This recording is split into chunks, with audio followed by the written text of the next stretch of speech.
Memórias Póstumas de Brás Cubas, capítulo 15. Marcela.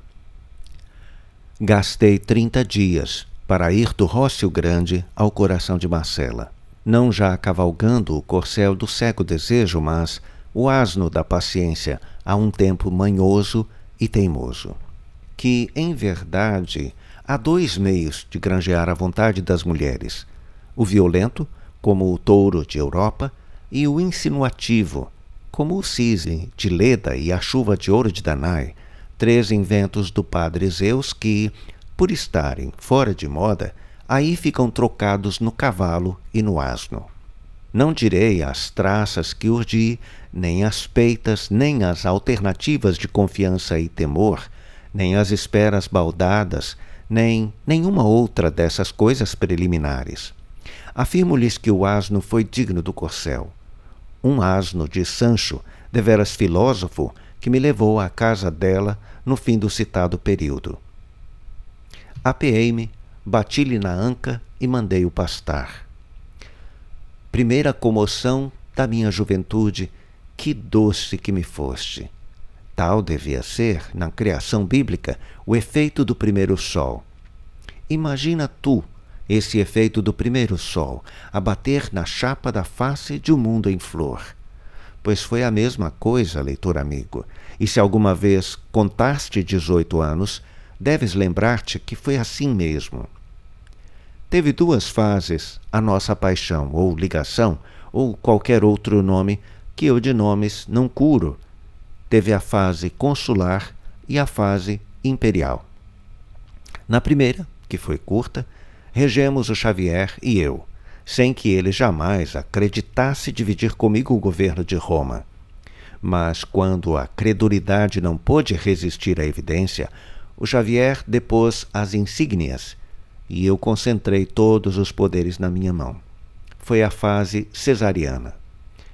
Era meu o universo, mas, ai, triste, não era de graça. Foi-me preciso coligir dinheiro, multiplicá-lo, inventá-lo. Primeiro explorei as larguezas de meu pai.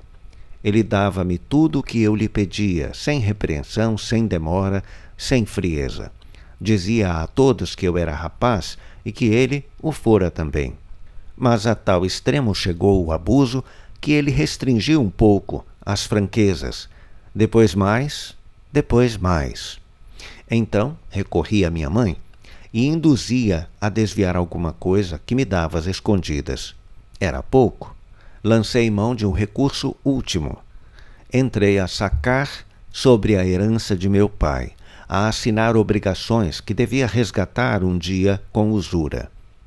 Em verdade, dizia-me Marcela, quando eu lhe levava alguma seda, alguma joia, em verdade, você quer brigar comigo, pois isto é coisa que se faça um presente tão caro. E se era joia, dizia isto a contemplá-la entre os dedos, a procurar melhor luz, a ensaiá-la em si e a rir, e a beijar-me com uma reincidência impetuosa e sincera. Mas, protestando, derramava-se-lhe a felicidade dos olhos e eu sentia-me feliz com vê-la assim. Gostava muito das nossas antigas dobras de ouro e eu levava-lhe quantas podia obter. Marcela juntava-as todas dentro de uma caixinha de ferro, cuja chave ninguém nunca, jamais soube onde ficava. Escondia-a por medo dos escravos. A casa em que morava nos Cajueiros era própria.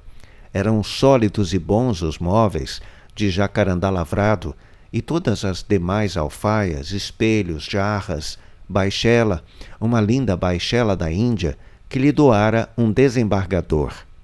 Baixela do diabo, deste-me grandes repelões aos nervos. Disse-o muita vez à própria dona. Não lhe dissimulava o tédio que me faziam esses e outros despojos dos seus amores de antanho. Ela ouvia-me e ria com uma expressão cândida e outra coisa que eu, nesse tempo, não entendia bem, mas agora, relembrando o caso, penso que era um riso misto, como devia ter a criatura que nascesse, por exemplo, de uma bruxa de Shakespeare, com um serafim de Klopstock. Não sei se me explico. E porque tinha notícia dos meus zelos tardios, parece que gostava de os assolar mais. Assim foi que um dia, como eu lhe não pudesse dar certo colar que ela vira num joalheiro, retorquiu-me que era um simples gracejo, que o nosso amor não precisava de tão vulgar estímulo. Não lhe perdoo, se você fizer de mim essa triste ideia, concluiu, ameaçando-me com o dedo. E logo, súbita como um passarinho, espalmou as mãos, cingiu-me com elas o rosto, puxou-me a si e fez um trejeito gracioso, um momo de criança.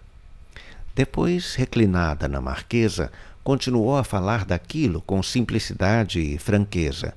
Jamais consentiria que lhe comprassem os afetos. Vendera, muita vez, as aparências, mas a realidade guardava-a para poucos. Duarte, por exemplo, o alferes Duarte, que ela amara deveras 2 anos antes, só a custo conseguia dar-lhe alguma coisa de valor, como me acontecia a mim. Ela só lhe aceitava sem relutância os mimos de escasso preço, como a cruz de ouro que lhe deu uma vez de festas. Esta cruz... Dizia isto metendo a mão no seio e tirando uma cruz fina de ouro, presa a uma fita azul e pendurada ao colo.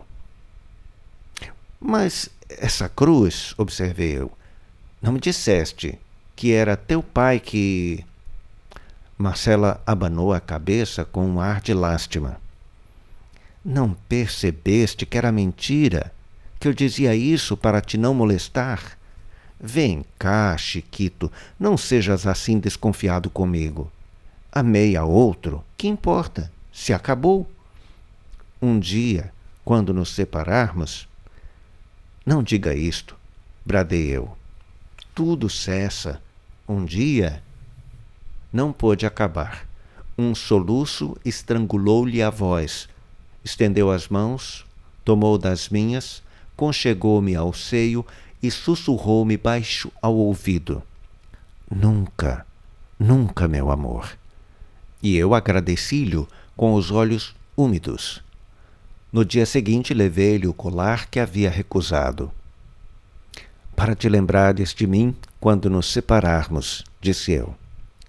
Marcela teve primeiro um silêncio indignado, depois fez um gesto magnífico.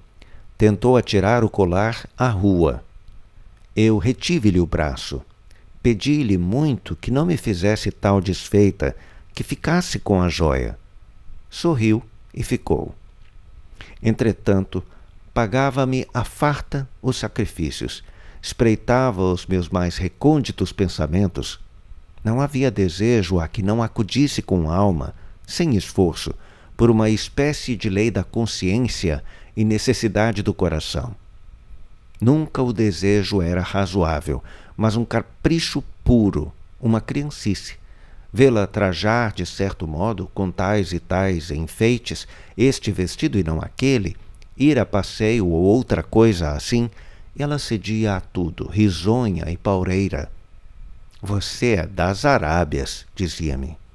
E ia a pôr o vestido, a renda, os brincos, com uma obediência de encantar. Fim do capítulo 15.